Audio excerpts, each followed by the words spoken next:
Words. Last time we built this massive E-100 super heavy tank from World War II. Tonight we'll give it the old school night shift treatment with lots of gritty effects, no post shading nonsense, and a huge load of awesome sauce. I know it took a little longer, but I think you'll like the result, so let's check it out. The first step is always the saddest one because I need to break the model down into subassemblies and individual pieces. As long as it all fits together in the end, right? Okay, that's a huge pile of parts for one tank, and because I didn't say it enough times, we're going old school. By that I mean night shift from 4 or 5 years ago. Wish me luck, folks. The first thing that hits the model is a coat of primer. In this case, 2 different primers. One specifically designed for metal parts. The second one is a standard gray primer. And yes, if you were wondering how much old school I'm willing to go, the answer is this. Gray primer old school. I'm probably gonna say old school a lot in this video. I wasn't too bothered with perfect coverage on the gray plastic. Just a faint mist was enough here. My main objective was to cover and unify all the different materials such as epoxy putty, wires, resin pieces, small photo edge and the works. Not much else to say about priming, so let's take a few seconds to appreciate the model in this pristine, unified finish. Let's now apply the base color with the new AK Real Color lacquer paints. At first, I was working with the general consensus that German armor after 1945 should have been base coated in olive green, but I still wanted the dark yellow as a base coat because it's just such a nice color to work with. But then, my friend, who's like really into late war German armor and factory schemes, told me that yes, olive green is the universally accepted consensus, but there's actually no real proof for it, like no official documents or anything. I mean, I'm no expert on this, and to be fair, I was never too interested in the very fine historical nuances beyond what I needed for my modeling, but if it supports my decision to go with dark yellow, I'll take his word for it. It would be a proper what-if tank if the gun barrel, in this case barrels, were not left in that heat-resistant grey primer. You might be wondering why I didn't mask off the mantlet, and it's because we'll cover up the overspray with the camouflage. At first I wanted to spray it using lacquers, but then decided to use acrylic paint, like brush-specific paint. You see, my plan was an octopus camouflage, but my airbrushing wasn't tight enough and I definitely wasn't going to use any masking on this model. So I simply went with the acrylic paint, which might be called silver grey, but it is the perfect shade for what I interpret as the late war Reseda green. And I'm putting Reseda in quotation marks because I know it's just an urban legend. And in fact, we're going even more into the past, basically to that one time when I built the teeny tiny Panzer Klein Exploder Rucher, because hand-painted camouflage, that's why. I completely forgot how much fun and how relaxing this process is. You just need to dilute the paint with tap water a little, test it somewhere first of course, and then have a good time with it. All you need is 2 layers and a final layer with even more diluted paint for final touch-ups, and you'll end up with beautiful, sharp camouflage.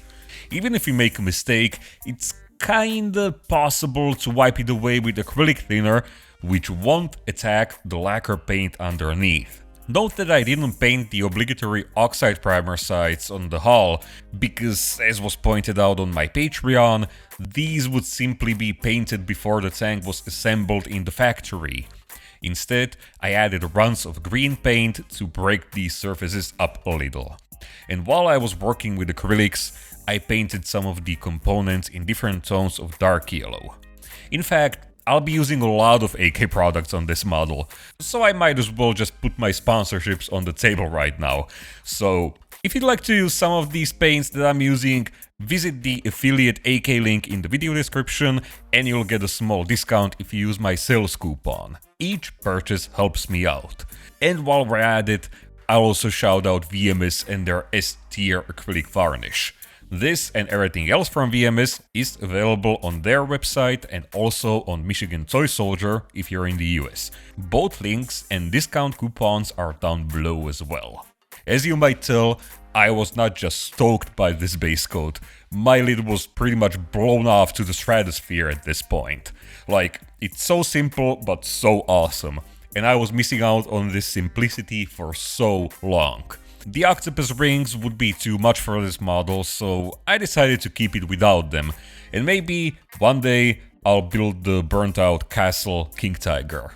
Let's now make the model more interesting with washes mixed from oil paints. I wasn't sure which one I'd use, so I prepped more shades, but in the end I used raw umber for the global wash. You might be wondering what that is, and I'll tell you that you need a fairly diluted paint, and it'll pretty much drown the model in it. This is basically a filter and a very subtle pin wash at the same time. Don't be afraid of this technique, because the paint will become lighter once it dries, but check out the difference it makes in a few seconds. Okay, it's better not to drown the model in it, but instead achieve an even distribution all over the surface. You might run into these unpleasant tide marks in some places, so watch the paint as it dries and deal with them accordingly. Also, we can achieve subtle variation and hints of dirt if we applied slightly thicker paint in a few places, but we always have to keep subtlety in mind. There are at least a dozen different techniques that will go on top of this, so there's no need to achieve a perfect result right at the beginning. And one of the dozen is another wash, slightly darker this time and also more targeted, a so-called pin wash. Check out how subtle the global wash becomes once it dries. It should come as no surprise that we need the first wash to cure before we hit the surface with more enamel thinners. And in my case, with a satin VMS varnish underneath, it meant leaving it overnight. So let's say somewhere between 10 and 12 hours. Now, of course, this pin wash is darker and as such should go only around details and deep caps, not into the subtle steel textures. And let's not forget the main difference, and that is the base coat. With the heavily post-shaded model, the wash makes a little difference. In some areas, such as the weld beads, become excessively dark because we already sprayed them with a dark color. Also, it is at this point when the post-shading gets toned down, or rather overpowered by the strong contrast of the wash. With a plain surface such as this one, it's a completely different story. You're invited to outline everything you painstakingly crafted on your model, and I think that's truly beautiful, a Disney movie of all time. If you remember my old school ramblings about washes, you know how my models always become sterile after this technique. Well, this chunky boy is anything but sterile, but that doesn't mean I'm not going to improve him with oil dots and other fancy oil painting techniques. In fact, if we go even further into the past, like the early to mid 2000s, aka the golden Mick Jimenez era, the best approach would be to start with these oil dots and then apply the pin washes. But I saw Adam Wilder doing it the opposite way, so one day I gave it a try and never looked back. I mean, it makes a small difference and might sound weird, because hey, you spent all this time and effort on your perfect pin wash, and what, now we're going to smother it with some oil smears? But I mean, sort of yes, but you're definitely not gonna destroy the wash. As you can see, even though the oil dot filter is quite messy, it doesn't collect around details as a wash. If anything, it subtly tones the washes down in random places and blends them more with the paint job, if that makes sense. Of course, you need to leave the washes to fully dry again, because otherwise you'll be smearing oil dots and the washes across the surface, and that's no good. But trust me, if you're doing it the opposite way all this time, try it this way and thank me later by liking, commenting and subscribing. Obviously, the method is not just about smearing random oil dots all over the surface. We can apply them selectively and create some forced contrast. Darker oils in corners act as shadows and light oils on the top edges of panels are highlights.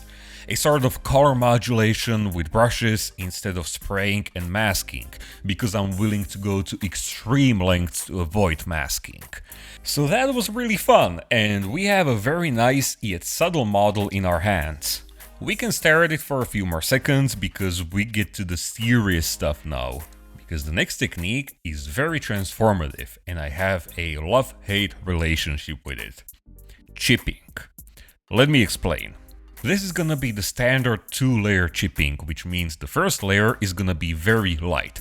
So light, in fact, that it will contain a lot of white paint. And here's the part I hate.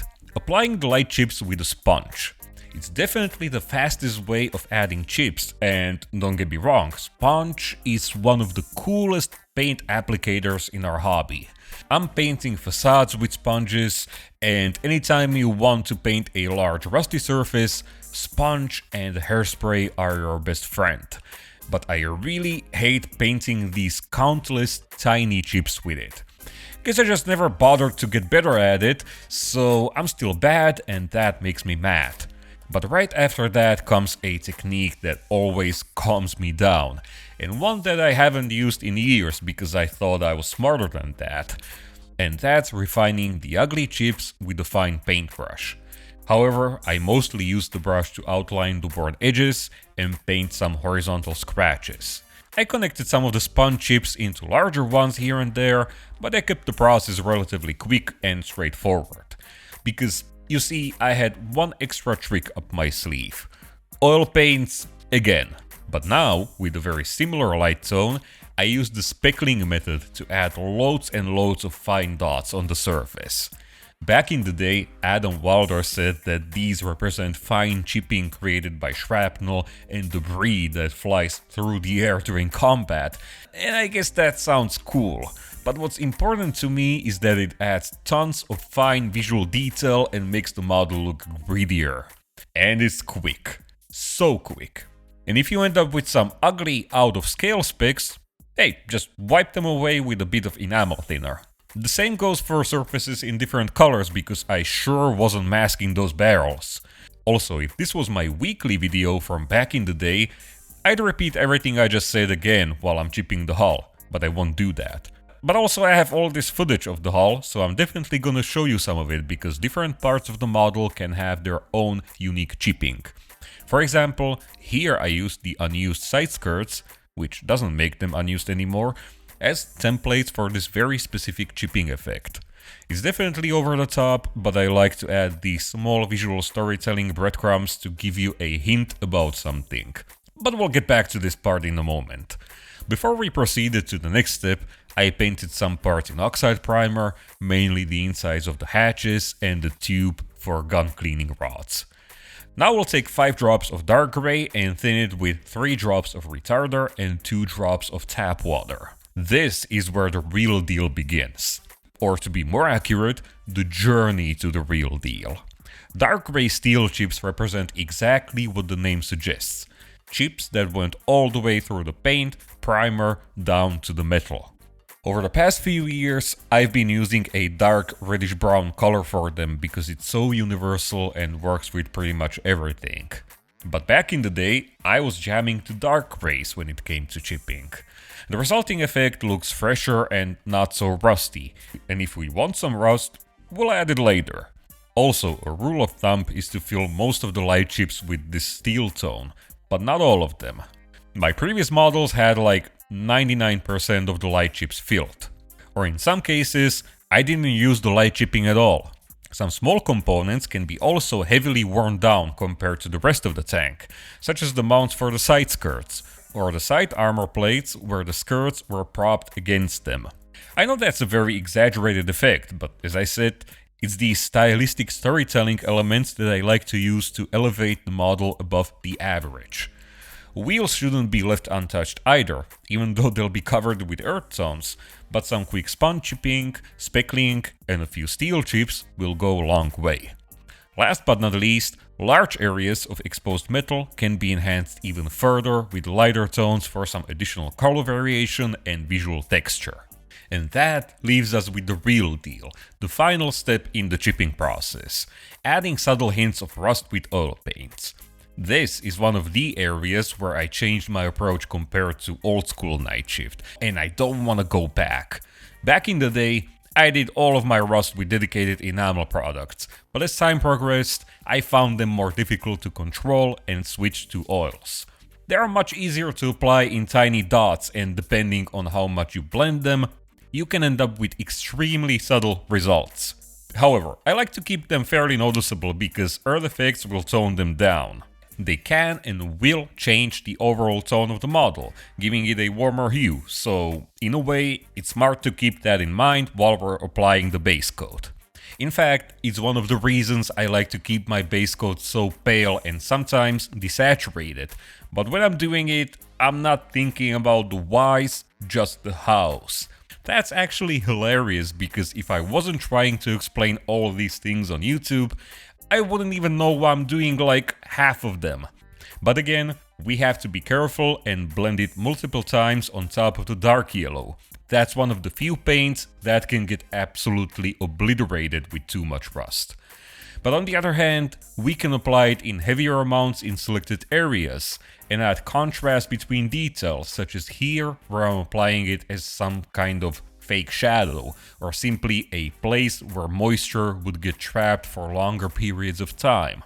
If the effect looks excessive to you, that's fine. We still have the upcoming earth effects, but even without them, let's just take a step back.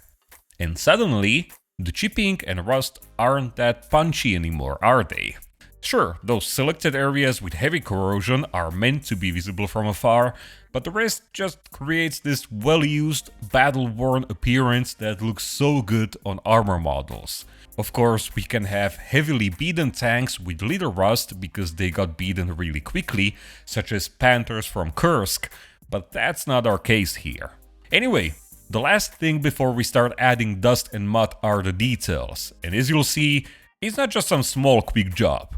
First off, I painted all the grey details, such as the metal tools. Here I like to use a dark grey base color, one that's slightly lighter than the chipping, and follow it up with a lighter mottled layer for added texture.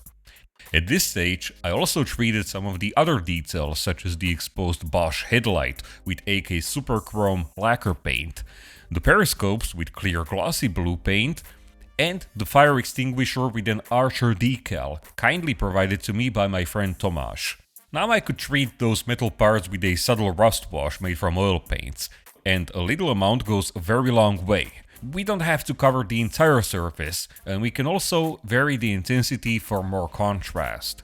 Finally, I painted the wooden handles, but I forgot to film the final step, which is about adding fake shadow around the clamps with dark brown oil paint.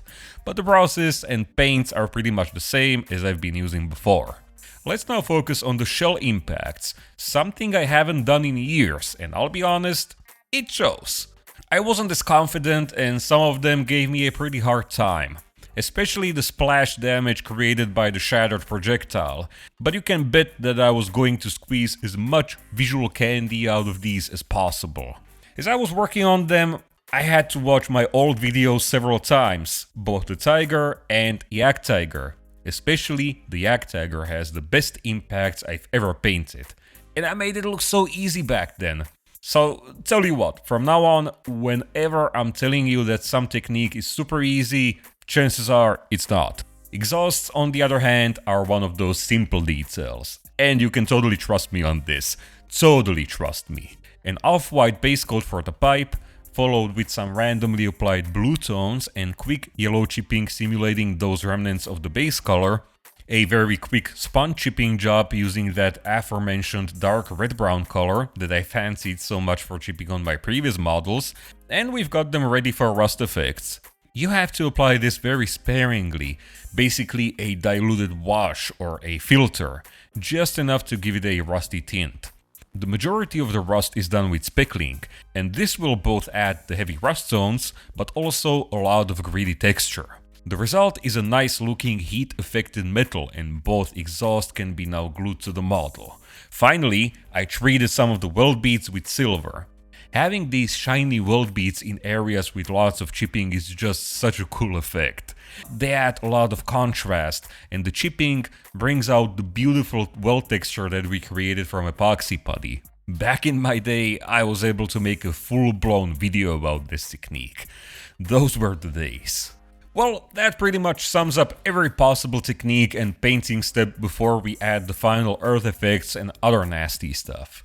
People often like to paint small details such as tools as the very first thing, but in my opinion, it just doesn't make much sense because you have all those messy techniques such as oil dots, washes, sponge applied chips and speckling that will mess these details up. Also, after I got the model to this stage, I packed my stuff and left for a 5-day trip to Iceland with my girlfriend. It was an unforgettable experience, and as someone who's permanently cold unless it's like the middle of the summer, I suffered. Well, at least for the first 2 days, until I learned that I needed to layer my clothing. To be more specific, 8 layers of thermal clothing. I still wasn't warm, but at least I wasn't freezing. It's a beautiful country, and if it weren't for this trip, I wouldn't approach the earth effects with such enthusiasm. So let's check them out. The first obligatory step is acrylic mud. This hasn't changed over the years. In my opinion, it's still the easiest and most convincing way of adding texture and large amounts of earth, but I must say that I don't enjoy the method as much as I used to. But hey, it needs to be done if we want some volume and heavy texture, right? After about an hour of overthinking everything, I just went full send and started smearing it over stuff and quickly flooding it with tap water. I was pleasantly surprised that even this slap chop approach led to some very nice results. And maybe that's how I've been doing it all the way back. However, I only applied it on the lower hull and the wheels, not on the upper hull. But Mr. Shift, what about the tracks, I hear you ask? Those should receive some acrylic mud as well. And you're totally right, but first I need to give them a bath in the VMS blackening solution. An amazing potion from the land of the Witcher. Again, link in the description, wink wink. And once I gave them a thorough clean in soapy water to stop the chemical reaction, I could stipple them with the mud. I was sloppy on purpose, only making sure to keep the cleats and outer surfaces clean. And with that, we can proceed to pre-dusting. Another technique I don't enjoy that much.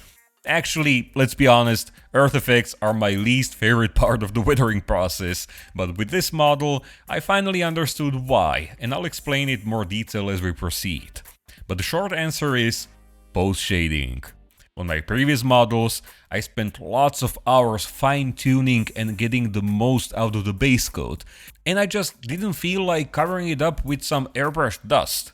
Sure, it helps to blend the hastily applied acrylic mud and instantly makes it prettier, but on the upper surfaces, nah. But hear me out.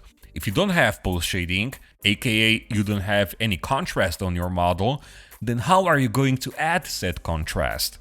That's right, with earth tones. So suddenly, adding even heavier amounts of dust is desirable. I was like, what's happening to me? Like, am I having fun? Oh, and if there's one place where subtlety is not welcome, it's the tracks. Don't be shy with the paint here.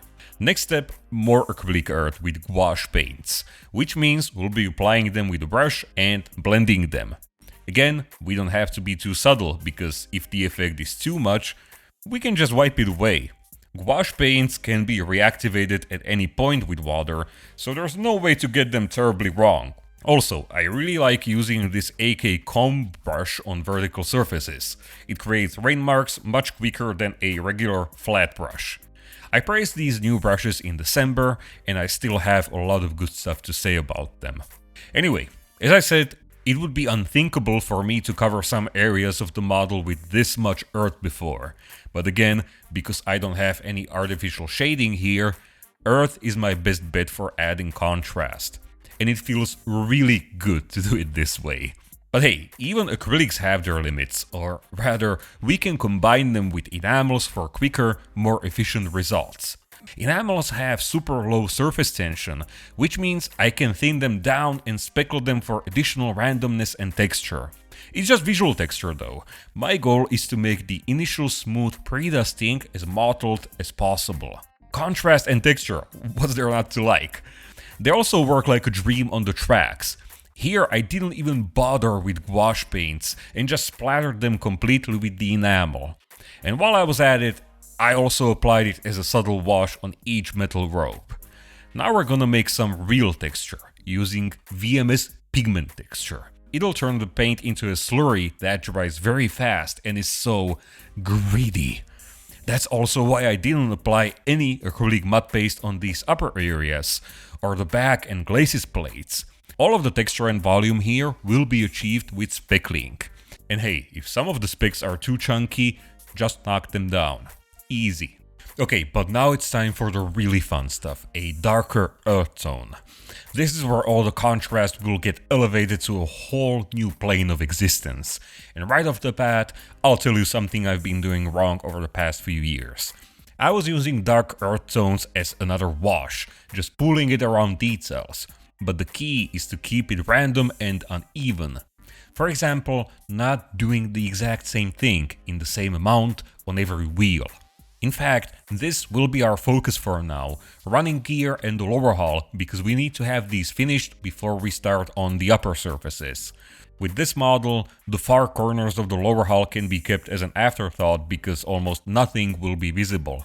Speckling plays a massive role here as well, but again, I'm not overdoing the effect because we can add more dark stains with other effects.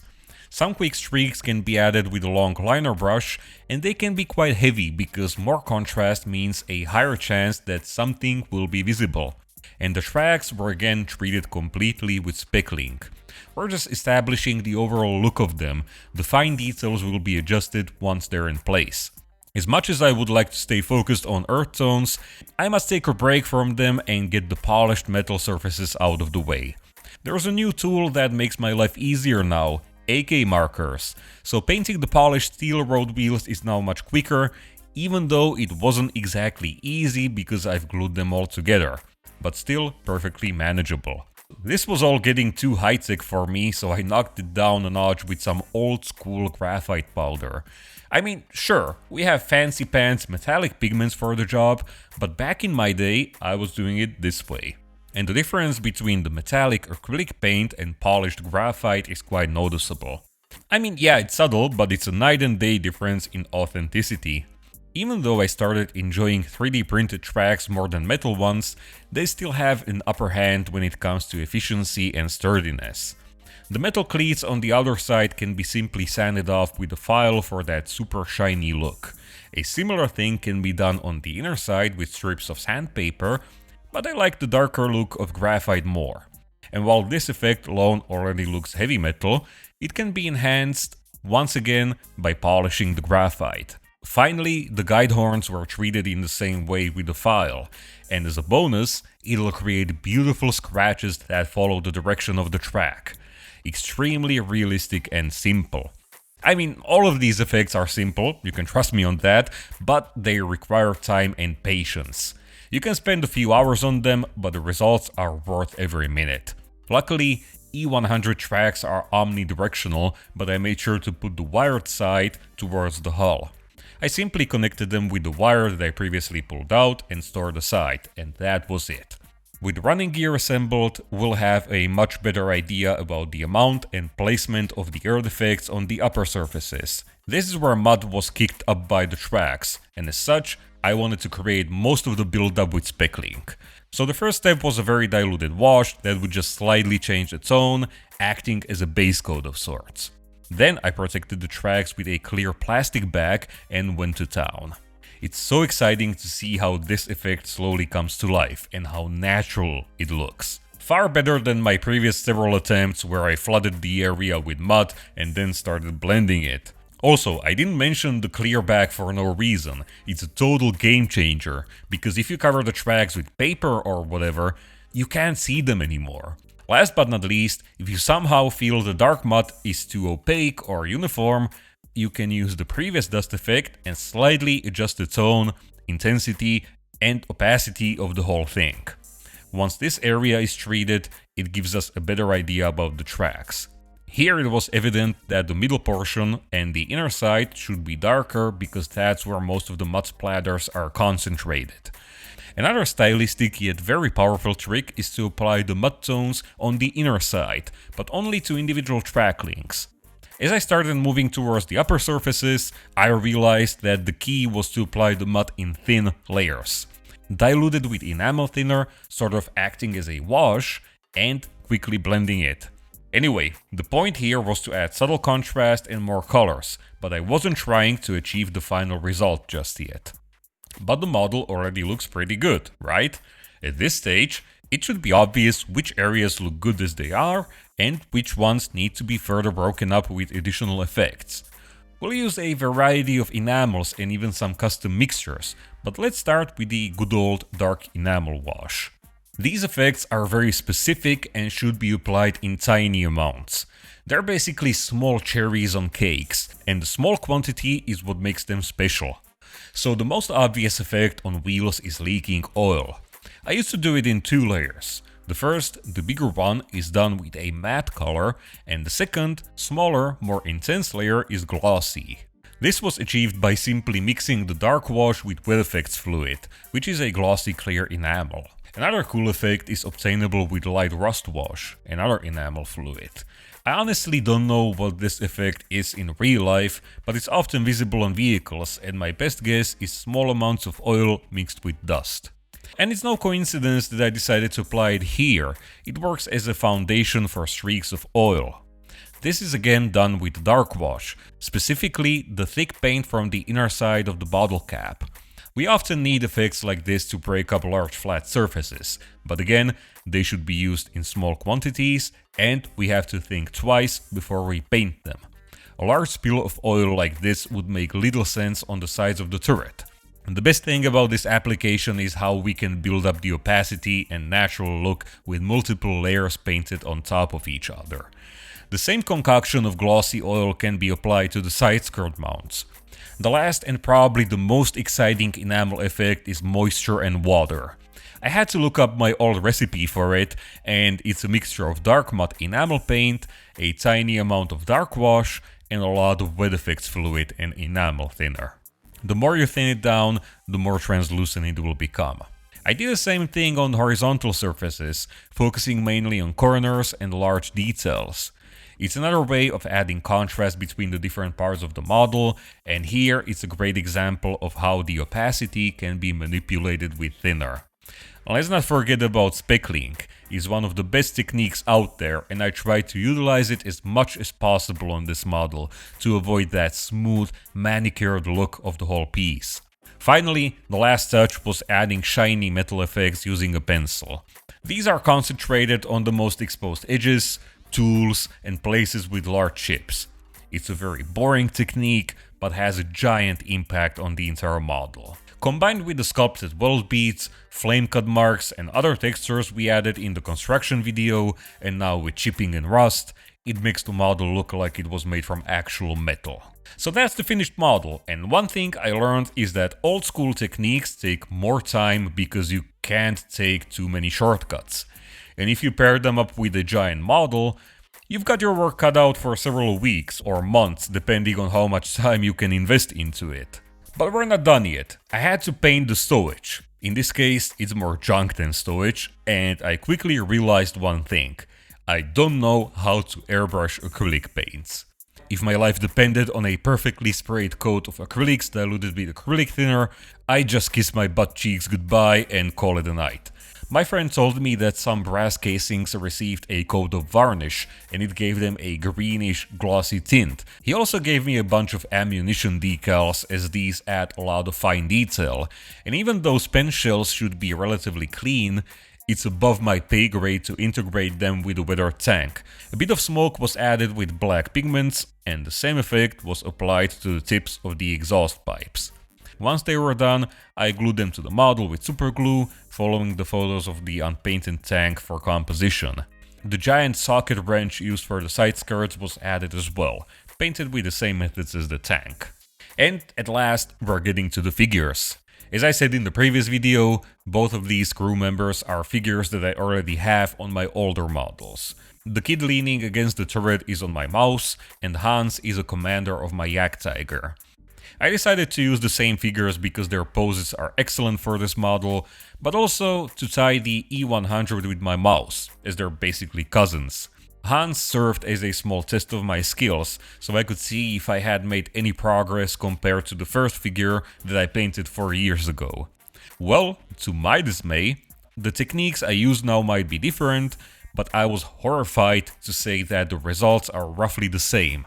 Sure, I'm able to add more contrast to uniforms, but when it comes to detail painting or faces, I'm roughly in the same spot, maybe even worse. But in my defense, I have to put a good amount of that to my circumstances. Life is just different now, and I had to adjust my techniques and the overall approach. Back then, I could spend a week painting one figure, and now I get 2 of them done in 3 days. I just thought figure painting was like riding a bike, you know? You learn the basics and it only gets better from there, but apparently not. I was hoping to be all like, see how much better I've become, everyone can do it. But instead, it was a humbling experience. Anyway, my friends, that concludes this project. Yes, that's the end, because in true old school night shift way, it'll be a standalone model without a scenic base or a diorama. But even if it wasn't for that, I'd probably keep it as it is, because the model is huge. It's almost as huge as the mouse, and that's one of the biggest models I have. I'm sorry it took me so long to finish it, but my short vacation delayed the project for a week, so yeah, there's that. But my gosh, I was missing out on so many of these techniques. Or actually, not the techniques themselves, because I was using most of them all the time, but the overall approach. Like, brush painting the camouflage was such a blast, and working with that plain, boring paint job and making it more interesting with each weathering step was the best feeling ever. Even the earth tones were fun, and it's all because there was no pose shading that would keep yelling at me like, keep it subtle, don't want to cover up all those delicate contrasts. You know, the only thing that was disappointing to me was the figures. Especially because I put so much effort into them. Like, if there's one thing that's gonna nail me to my chair and make me spend 10+ hours at the workbench every day, it's the figures. And when I one day have to start wearing glasses, it's gonna be because of figures.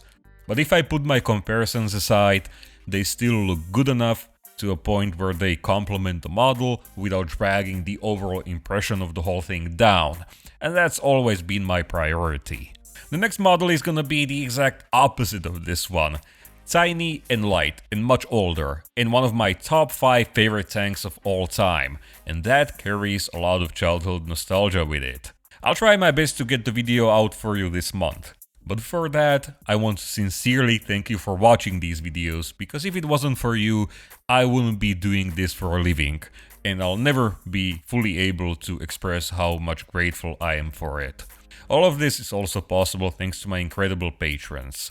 My whole Patreon page is like a Night Shift magazine subscription, as I post there pretty often, and you'll get updates from my workbench, where I share my thoughts and insights. We can get in touch through DMs, comments and emails. I'm posting 1 week early ad-free videos, and those stay there forever, so you can always get back to them. I also have some small goodies such as 3D models which you can use for detailing your projects, a bunch of real-life references for nature, old buildings and so on, and last but not least, these high-resolution studio photos which show the model in more detail than video ever could. It will help me a lot, but no pressure. Anyway, as you're watching this, I just returned from Turkey, where I went to visit and support the Bursa Grayscale model show, and I had a small live workshop there as well. And as a closing thought, I just would like to thank you again for watching, for supporting me, and also to remind you to keep building those models, not just collecting them, okay? Cheers!